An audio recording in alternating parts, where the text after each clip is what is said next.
Hello and welcome to Vedmayi, where we discuss the science behind the Vedas and Sanatan Dharma, which is the ancient wisdom of India. Today we're going to discuss about Sheetala Saatam. Sheetala is an aspect of Mother Divine or the Divine Feminine that is associated with Katyayani, and there is a very deep spiritual and practical wisdom as well as science behind the rituals and the festival associated with Sheetala Devi. Hinduism has very scientific basis for all of its traditions, rituals, and everything that follows in the Hindu calendar is synchronized with planetary aspects that actually occur around the cosmos. So these are not legends or, so to speak, folk stories, but actual events that coincide with planetary changes year after year. In order to make this scientific knowledge available for one and all, this information was passed down from generation to generation in the form of wisdom nuggets and stories. The festival of Sheetala is usually celebrated a week after Holi or the day before Janmashtami. These two times of the year are very important, especially because of the seasonal change and the transitions that happen in the weather patterns and the corresponding changes in the human body and nervous system.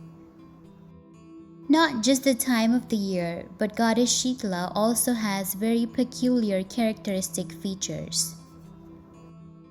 The goddess is depicted as carrying a broom, a fan, a bowl, a kalash with cold water from the Ganges, neem leaves, and her mount is a donkey.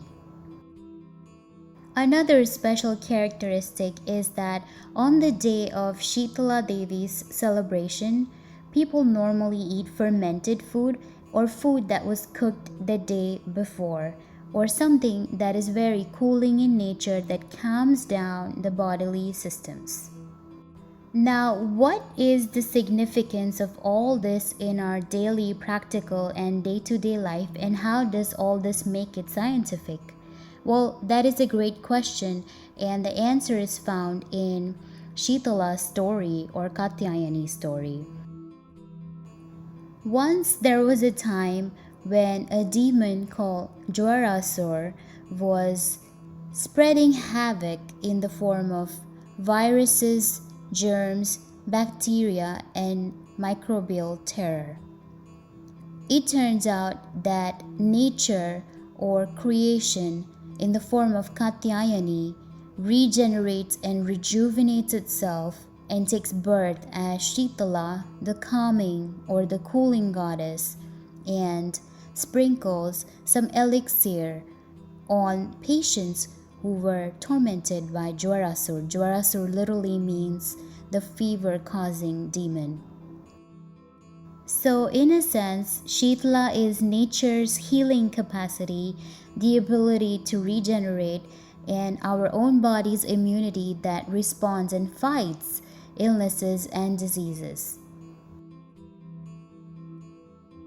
An interesting thing to note here is that when the demon Jwarasur attacks, nature responds by creating a new, more powerful version of herself from Katyayani to Sheetala, from Katyayani, who is the creation, the dormant consciousness, to something that is more activated, more proactive, and something that is rejuvenated and regenerated into something new.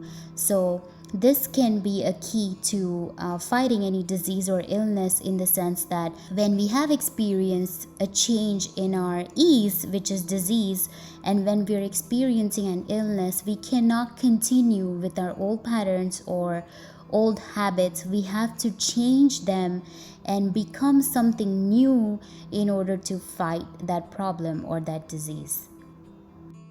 So Sheetala is that aspect of our consciousness that forces us to reevaluate the way we have been going and to bring ourselves back in balance.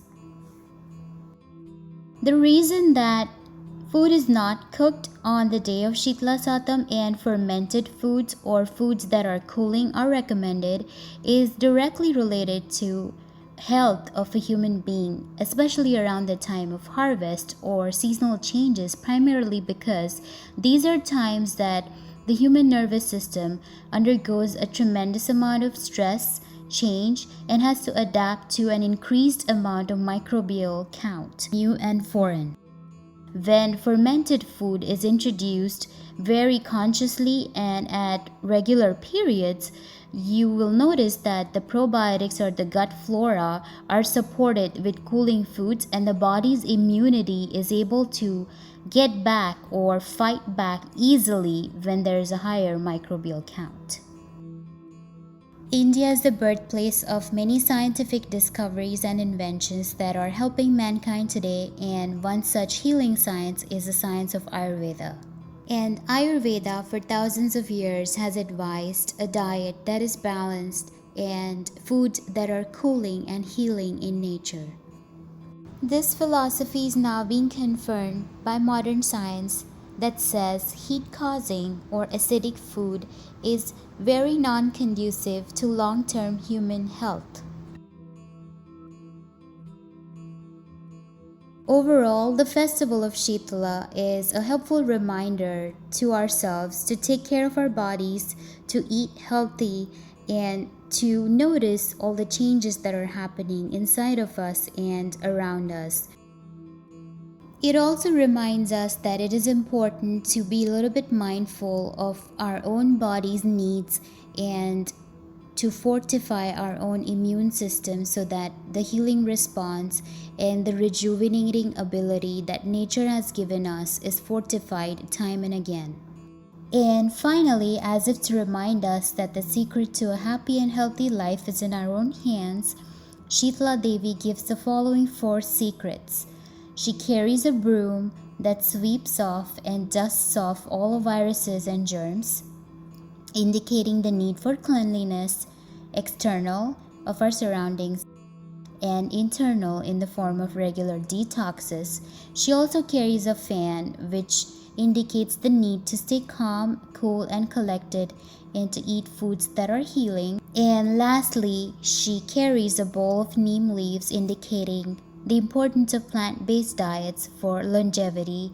And also, she carries a pot full of water from the river Ganges that is a significance of purity of body, mind, and soul that is achieved through the balance of practicing these techniques.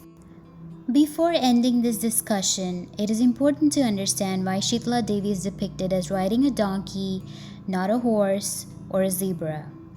A donkey is a very hardworking and persevering farm animal, but not many people know that it is extremely intelligent, a great problem solver, and is very intuitive. Donkeys are known to predict problems and skillfully avoid them. At the same time, donkeys are known to be very resourceful when they find themselves in conflicting and challenging situations. They're able to bear the burden without much complaining. They're known to be cautious, balanced, and focused. Through her symbols and mount, Goddess Sheetala instructs us that it is possible to have a happy and healthy life. If we are focused on the solution, if we are focused on preventing diseases, being proactive, and being resourceful, it is definitely possible to serve ourselves and our community at large. Lastly, on the day of Goddess Sheetala's celebration, usually families refrain from cooking, which also has an added benefit to the environment where the entire village or the city is taking a break from using precious fossil fuels, coal, cooking gas, in turn helping the environment. So it is a day to remind yourself to take a break from the daily conundrums of life and to take a step back and look at where you're going health-wise and in general life-wise. I hope you liked this discussion about the knowledge and wisdom behind India's great traditions. For more such educational videos, please subscribe to Vedmayi and let us know in the comments if you like this video. Thank you.